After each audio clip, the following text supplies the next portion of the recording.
So today's sermon title is "The Commander of the Army of the Lord." Scripture reading is taken from Joshua chapter 5 and verse 14. I'm reading NIV. It says, "Neither," he replied, "but as commander of the army of the Lord, I have now come." Then Joshua fell face down to the ground in reverence and asked him, "What message does my Lord have for his servant?" It's really an interesting story. One of my favorite stories in Joshua when he encountered the commander of the army of the Lord, right?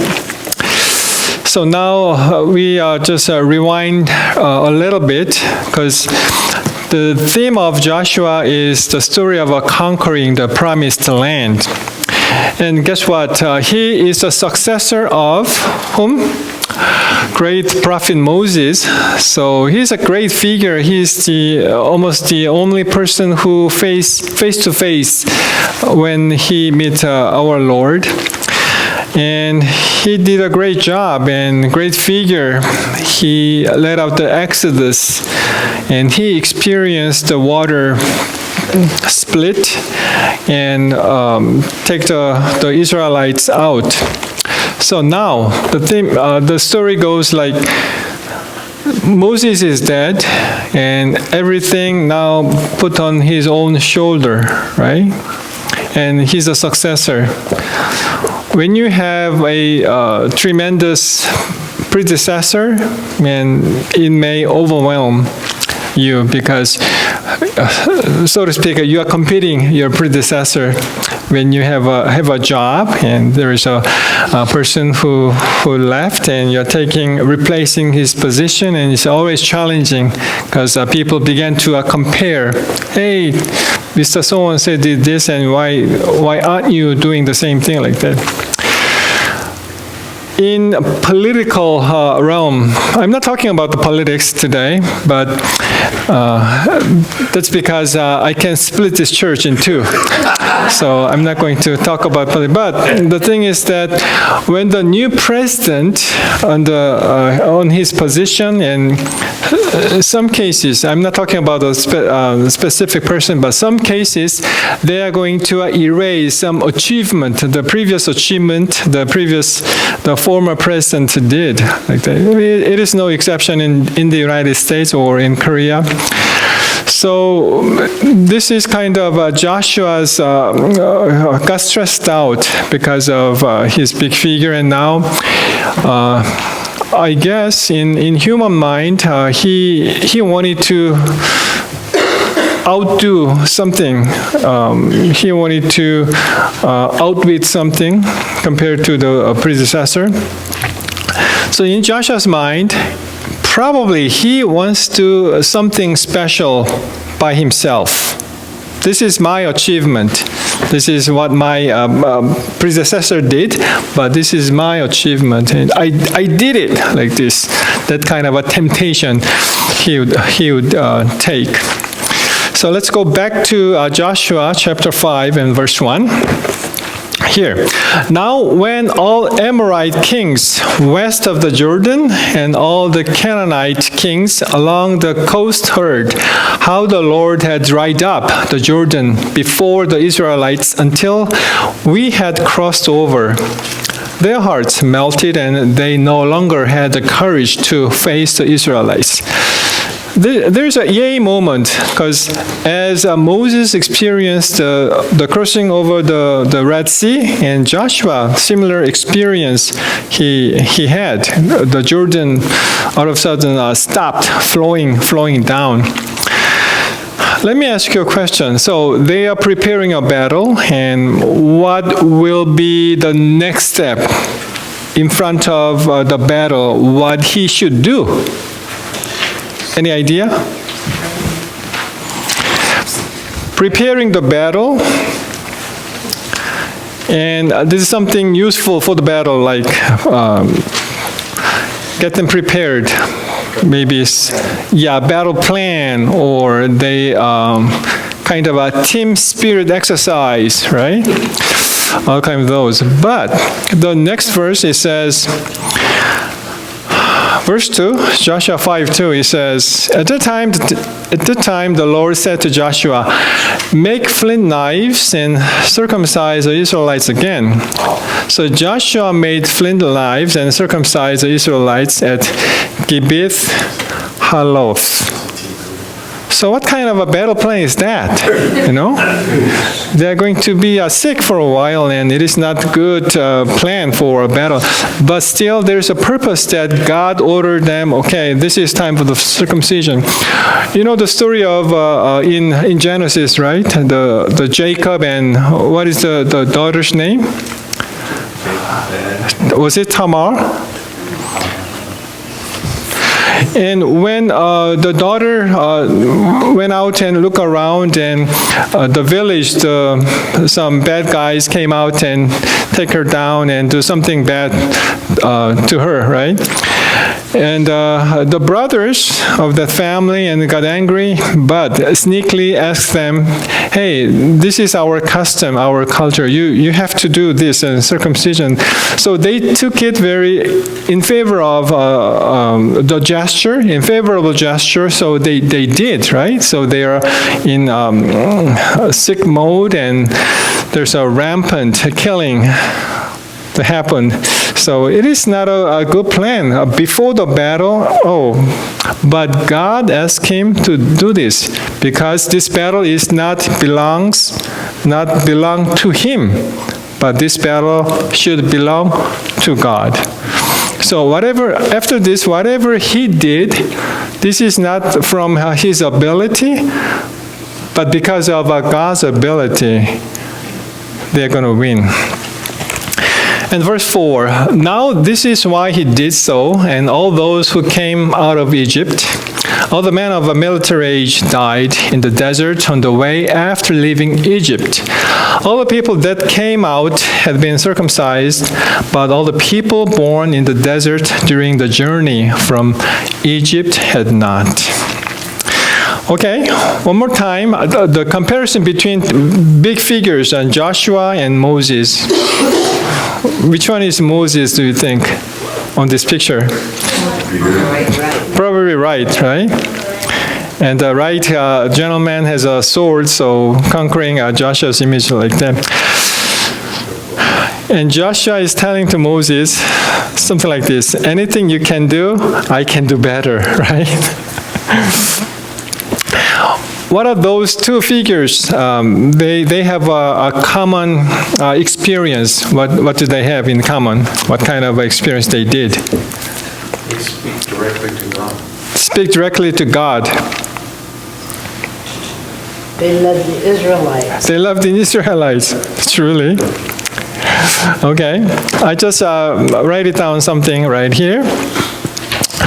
And about like this, sending spies, right? Moses sent 12 spies to the promised land before entering the promised land. And Joshua as well, he sent now very downsized. How many? From 12 and 2. And maybe he got some trauma because the 10 spies, they had a bad report. So he just sent out 2. He was one of the 2. He used to be, right? But anyway, the spies, and they both crossing the water, and the Red Sea split, and Jordan, the stream stopped like this. And also, it's a part of our story, the experience of taking their sandals, right? Very, very similar. This is a holy ground, and take off your shoes like that. And circumcision, Moses almost got killed because of not having the children. So because of Zipporah, his life got saved. And those 2 figures got something, a conquering experience, and Moses against Egyptians, and the Joshua, the Canaanites in the promised land. So Joshua's mind is, okay, I'm going to do something greater than Moses did. But no, that's not the God's plan. God is going to tell Joshua that, okay, I'm going to do something for you. This is not your job, not your ability, but I'm going to do this. And now Joshua 5:13, it says, now, when Joshua went near Jericho, he looked up and saw a man standing in front of him with a drawn sword in his hand. Joshua went up to him and asked, are you for us or for our enemies? So now Joshua took some time off before the battle, and he thought about it, what should I do? And when he was a little bit far from the camp, and all of a sudden there's a very mysterious figure he encountered. Guess what? When you have a family trip, family camp out, and as a father of your household, the master of the whole household, and at night, you just went out and just relaxing and take your time off and thinking about your plan, but all of a sudden there is a big figure near you, all of a sudden showed up, and how would you expect? Did you hear the news that several years ago, I believe, the SoCal, there's a campground, and there is a father and two little daughters, and he got shot. Did you remember that incident, right? So Joshua, very curious and also probably very frightened. And this is the answer. He said, this mysterious guy, he said, neither, he replied, but as commander of the army of the Lord, I have now come. And Joshua immediately noticed that, okay, this is something very special. And this is what he reacted. Then Joshua fell face down to the ground in reverence and asked him, what message does my Lord have for my servant? So he immediately understood and knew that who this guy is, right? Let me ask you a question. Now, I'm just out of my battery, so I can have my pointer. Okay. What is the army of the Lord? What does it mean? Any sense? Army of the Lord. What is that? What does that mean? Army of the Lord. Angels? That's a good guess. But interestingly enough, in line with this story, the story of Exodus, we found the exact same, the phrase in Exodus and chapter 12 and 40. It says, now the length of time the Israelite people lived in Egypt was 430 years. At the end of the 430 years to the very day, all the Lord's divisions, that's our Lord's army, the exact same word expressed. In military term, division means, the infantry, right? And legion, was it legion? Legion, yeah, legion. And above that, the division, the great multitude of the soldiers, right? And left Egypt. And because the Lord kept a vigil that night to bring them out of Egypt, on this night all the Israelites are to keep vigil to honor the Lord for the generations to come.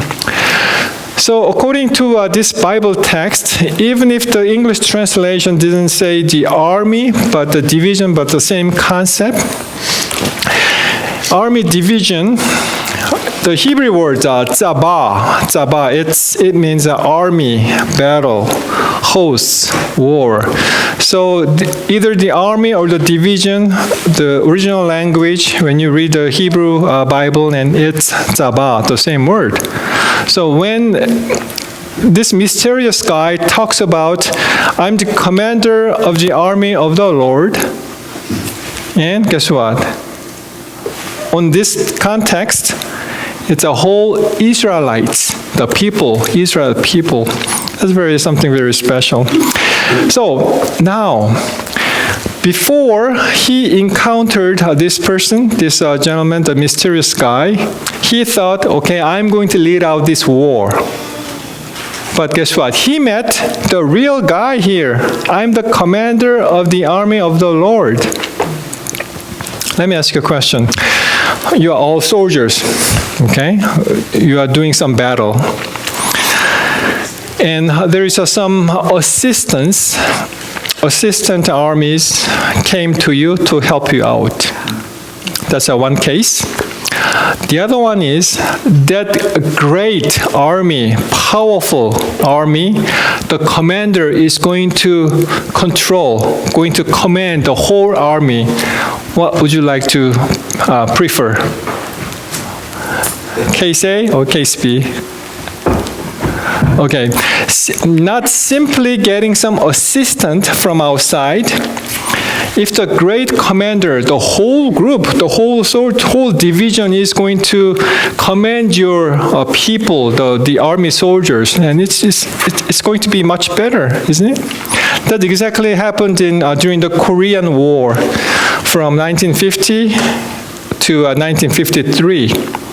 When the North Korea attacked South Korea, it's miserable. The South Korean army just had nothing. North Korean army is equipped by the military equipment by Soviet Union, T-30, T-60 tanks. There's no tanks. Even one single tank, there's nothing. But when the United States decided to help South Korea, and the joint chief of the commander happens to be what? That's a U.S. general.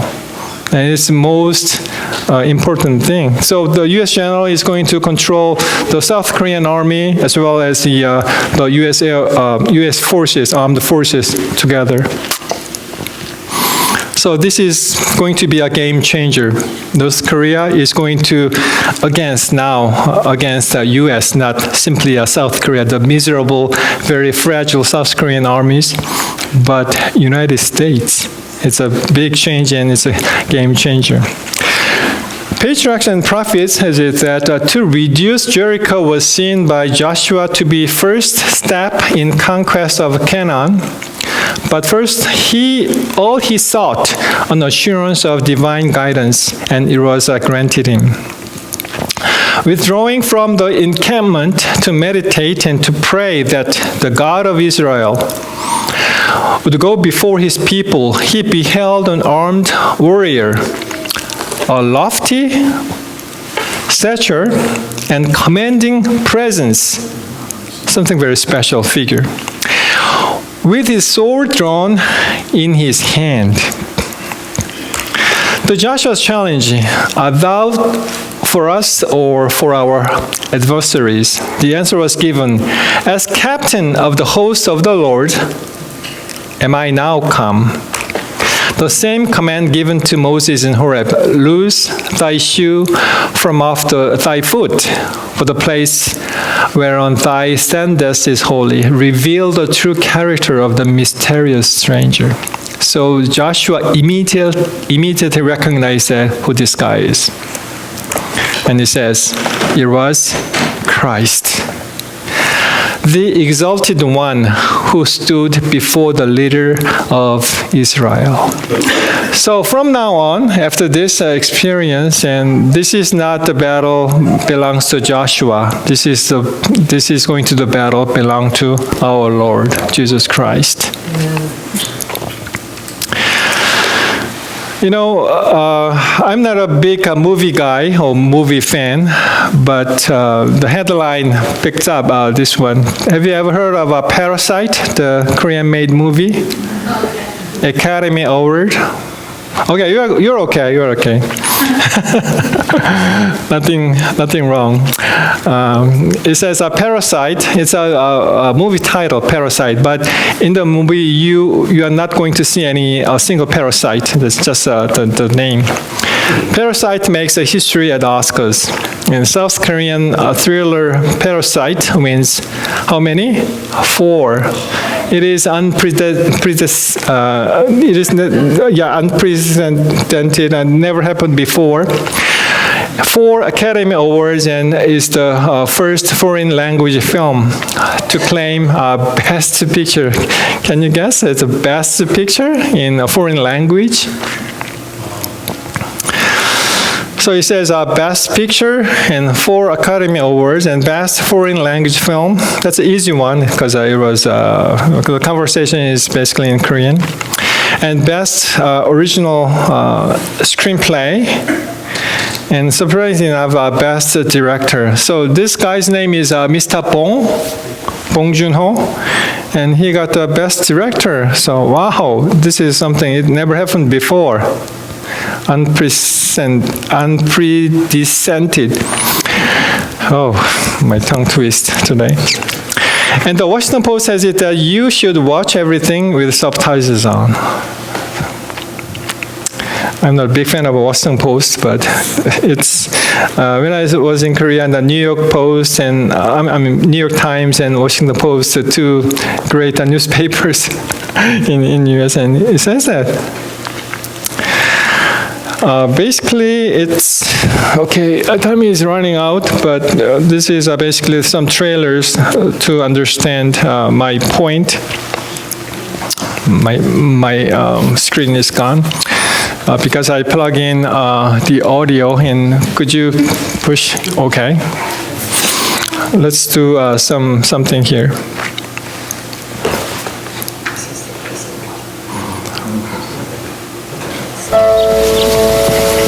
Okay, the short trailer, I'll continue. 멋있다, 그치? 잘 어울려. It talks about basically the higher class family, very rich, spacious home, and lower class family. 부잣집과예요. Big 돈도 많이 줘. comparison, even half basement, everything clustered 저는 이게 together. 위조나 범죄라고 생각하지 않아요. 우리도 뭔가 준비를 해야겠다. And the lower class family began to sneak in that house to officially to get a job, like a tutor, driver, 검은 상자를 저와 함께 housemaid, 열어주시겠어요, 어머니? 열고 싶습니다. and music teacher.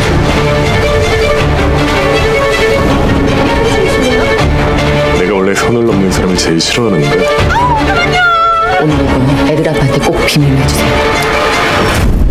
저기 손 The 씻으세요. theme of this picture is that there is some invisible line between 2 groups. 바로 진행하는 거야? High class family and low class 사람을 못 family. 믿잖아.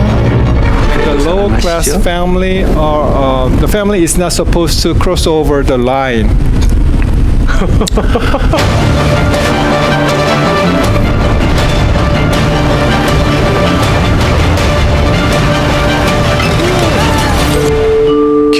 계획이 없던 건데?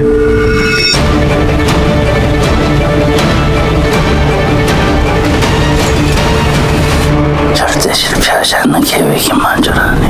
무계획이야, 무계획. Everyone wants to go higher, and they admire that high class family. And think about how we can take this whole house to make my own. And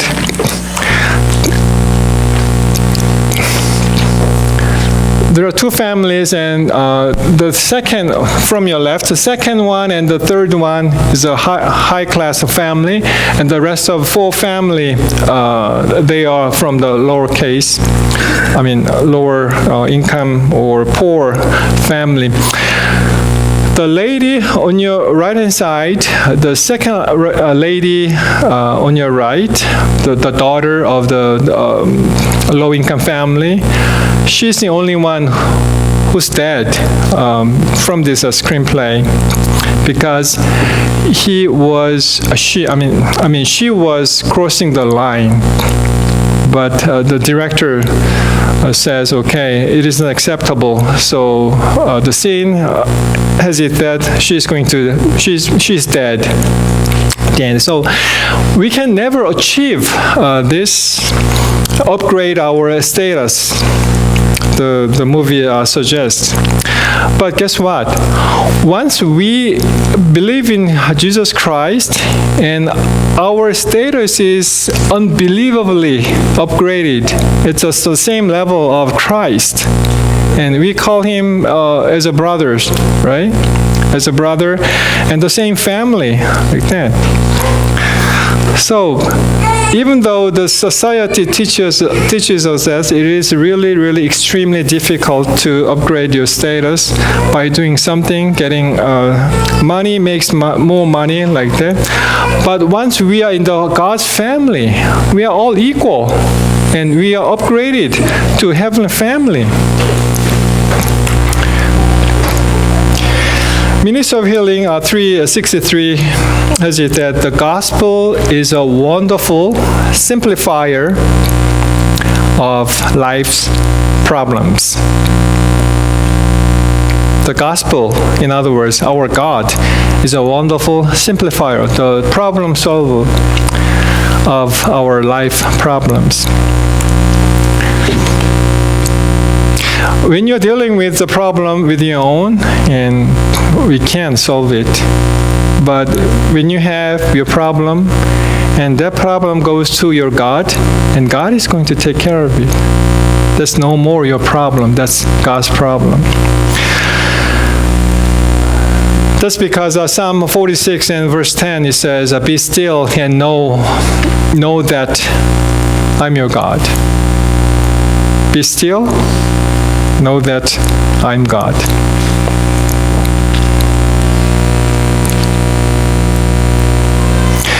What kind of Jericho, the unbreakable, the castle in your life? What is that? It may be financial issues, family relations, and other difficult time you are dealing with. But those are Jerichos, whatever it is in your mind, it is not our battle, it's God's battle. When you decided to give it to your God and subdue him, and immediately after, God is going to take care of it. That's why the Isaiah 43 and 19, it says, "See, I'm doing a new thing. Now it springs up. Do you not perceive it? I'm making a way in desert and streams in the wasteland." Are you experiencing some desert experience? Life is so miserable and lonely, and you think everything is very unfortunate, but still we have hope. God said, "See, I'm doing a new thing." Even if there is a dry land, there should be some water in the stream in the wasteland. I hope you gave your problem to your God, and this is not a battle you are going to deal with. This is a spiritual battle that only God can solve this problem.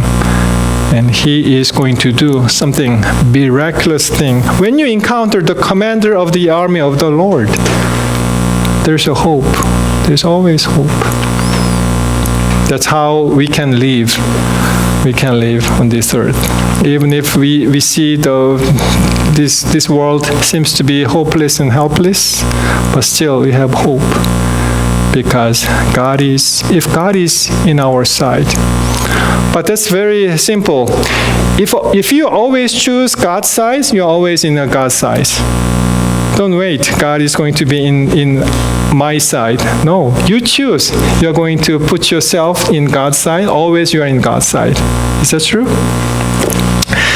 I hope you receive this, and we have hope and all glories and thanks to our God.